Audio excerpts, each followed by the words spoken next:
going on, you guys? So Brock Bowers was someone we were really excited to see, and specifically with what he would do with the Raiders and how he would elevate this offense.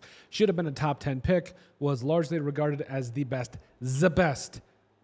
basically college football player over the last couple of years. Lost my train of thought there, nailed it. And he was a guy that was a mismatch nightmare in college. You talk about the fact that you couldn't put a linebacker on him because he's too fast. You couldn't put a corner or safety on him because he's too big. You couldn't do this, you couldn't do that with him because he's a stud. And we were all really excited because this offense was already studly. Davante Adams, Jacoby Myers, as well as Trey Tucker, who I'm really excited about as well. But on Sunday, Brock Bowers, yeah, he lived up to it. He was definitely somebody that we were excited to see, and he delivered. So on the day, 7 targets, had 6 catches for 58 yards. He was that reliable target for Gardner Minshew, despite the fact that I guess Gardner Minshew didn't want to throw it long.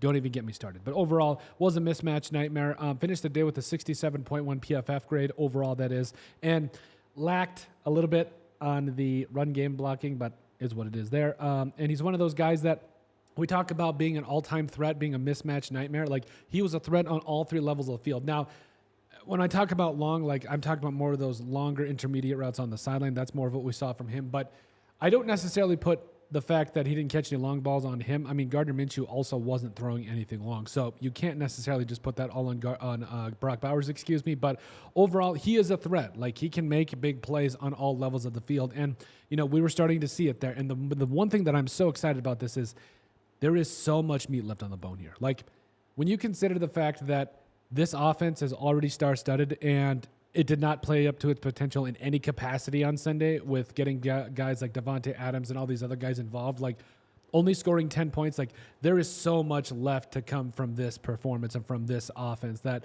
honestly, Brock Bowers is going to be such a big part of that. And I think that moving forward, fantasy owners should be, pretty excited about him. I don't know that he's necessarily going to be your number 1 guy, but, I think you could, if you got him in the, 3rd or 4th rounds, I think you're pretty happy with it. Because, again, I do think that when the season's all said and done, he's already getting targets, he's already getting opportunities, and I think it's going to be ultimately one of those things where you just find him. Wherever he's at, you throw him the ball and let him go from there because he's an absolute stud. Like, I think between Michael Mayer and Brock Bowers, like, this may be the best tight end duo in the entire NFL. And, yeah, it's time that just Gardner Minshew, Aiden O'Connell, that's another thing. Start Aiden O'Connell. Let's stop messing around this. Gardner Minshew can't throw the ball long or was hesitant to. You can't have that in this offense. I know that Gardner Minshew extends plays or whatever. Get out of here with that. Just, do you want to win? Do you want to win? That's ultimately what the question comes down to. Put Aiden O'Connell back on the field. Let him throw to Brock Bowers, to Davante Adams, to Jacoby Myers, all these guys. Let him make plays. Not have to do anything special, and let him go from there, right? So, but overall, let us know what you guys think about Brock Bowers' debut. Make sure you guys like and subscribe down below, and we'll catch you on the next video.